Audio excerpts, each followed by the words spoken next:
Hey everyone, thanks for joining me today. Drop your city in the comments.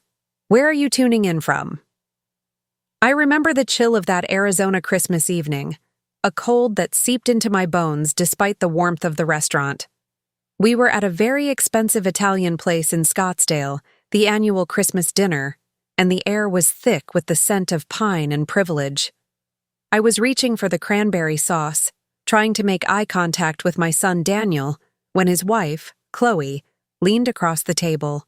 Her voice was crystal clear, cutting through the general holiday chatter like a shard of ice. "Honestly, Sylvia," she sneered, her eyes raking over my simple pearl necklace and sensible blazer, "you're the most useless woman ever. You have nothing to show for your life but dusty books and a house you refuse to sell. No wonder Daniel struggles." The silence that followed was agonizing. Every family member, from my quiet sister-in-law to Daniel, whose face had gone pale, froze. Chloe looked entirely satisfied with her public execution. For a moment, I could only feel the sting of the words: useless, struggle, shame. But then, my other son, Ricardo, a sharp-witted journalist who was sitting across from me, put down his fork. He didn't speak, but his eyes, wide and urgent, pulled me aside.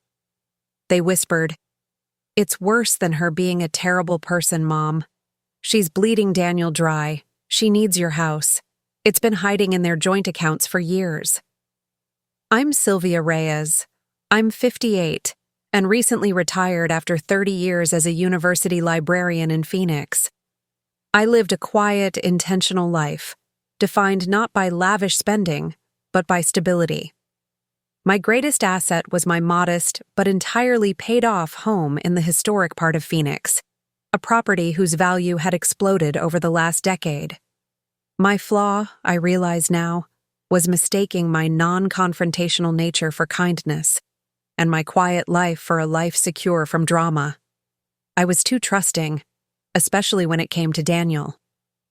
Daniel, 32, was a successful real estate agent.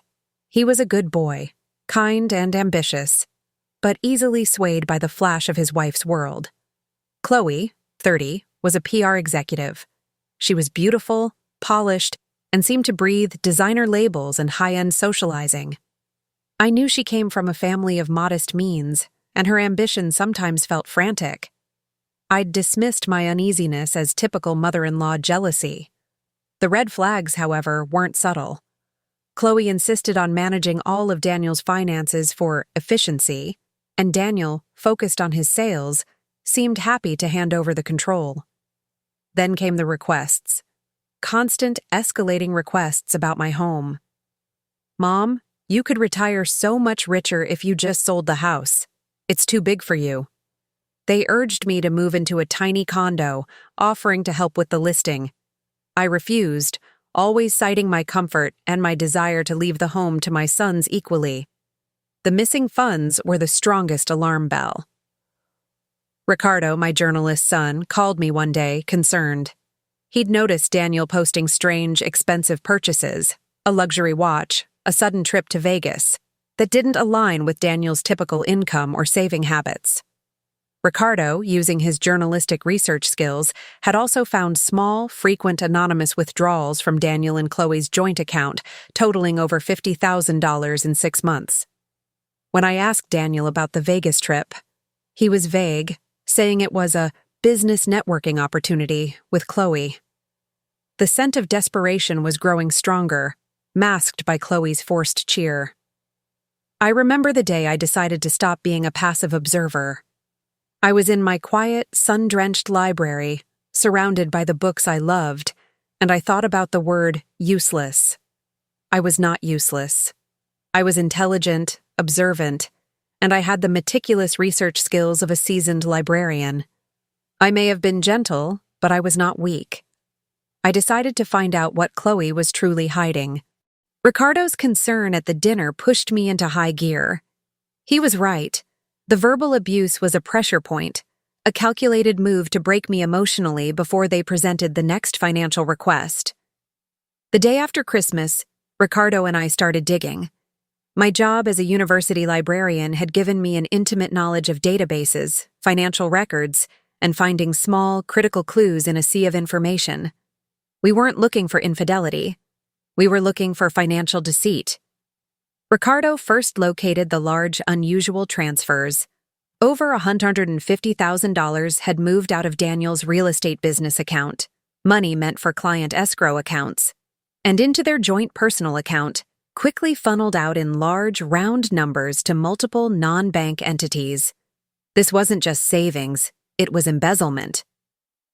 Next, using his contacts and digital tools, Ricardo zeroed in on the non-bank recipients. They weren't legitimate investment firms.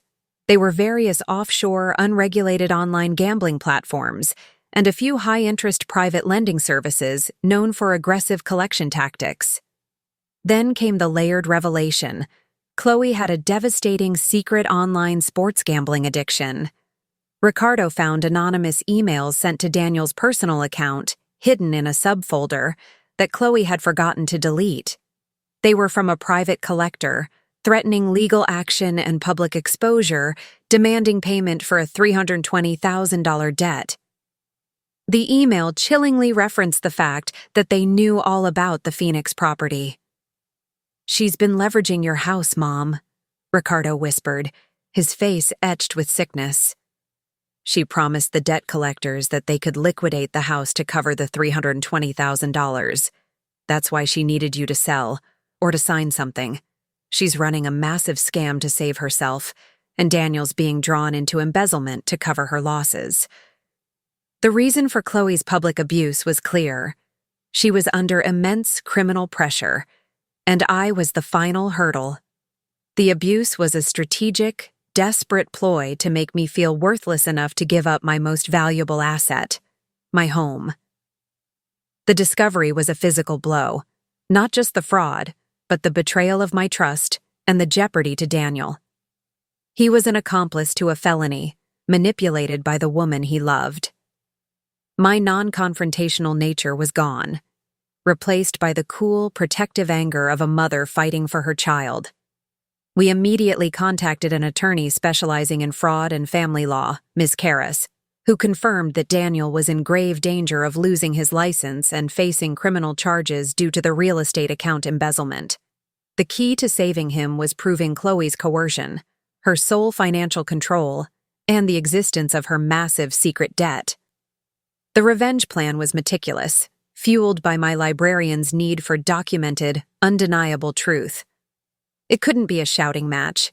It had to be a professional deposition of fact. I used my own money to commission a forensic accounting report detailing the flow of the embezzled funds from Daniel's business, through the joint accounts, and into the gambling and loan accounts. I included printouts of the anonymous debt collector emails, the gambling transactions, and a copy of the deed of my house, proof that I had not signed anything. The venue for the exposure was decided: the New Year's Eve Gala hosted by Daniel's real estate firm, an event where Chloe would be at her absolute peak of social confidence, using Daniel's reputation to mask her secrets. The New Year's Eve Gala was held in the ballroom of a prominent Phoenix resort, a sea of black ties and shimmering gowns. Chloe was dazzling in a sequined dress, her arms looped through Daniel's, presenting a flawless image of success. Daniel, however, looked strained and pale. I waited until midnight, during the traditional toast to the future, when Daniel's firm's president, Mr. Harrison, raised his champagne glass. As the crowd quieted, I discreetly handed Mr. Harrison a small, heavy manila envelope. He looked puzzled, but before he could put it down, I calmly walked up to the microphone stand near the main table. "Before we toast the future," I said, my voice measured and clear, "I feel it's important we understand the true financial foundations of those standing here, especially regarding the integrity of real estate escrow accounts." The room went silent. I looked directly at Chloe, whose eyes went wide with dawning horror, and then at Daniel, whose face crumpled with shame. Last week at Christmas dinner, Chloe told me I was the most useless woman ever because I refused to sell my house. My answer back is this: My house is not for sale to cover $320,000 in secret gambling debts. I paused, letting the shock wash over the room. For months, Chloe has been running a massive fraud, embezzling funds from Daniel's real estate escrow accounts and leveraging my home to pay off high-interest loans related to her online sports gambling addiction. I nodded to Mr. Harrison. He opened the envelope, and the large crowd could clearly see the cover page of the forensic accounting report that Ricardo and I had prepared, displaying a flowchart of the embezzled funds and the frightening total. The documentation delivered to Mr. Harrison, I continued, details the transfer of funds from his firm's accounts to high-risk gambling platforms. It also includes emails from collectors demanding the sale of my property as collateral. Chloe let out a choked cry and lunged at the table, knocking over a tower of champagne glasses. "You insane witch! You don't know what you're doing!" she shrieked, her perfect composure finally cracking, revealing the panicked desperation underneath.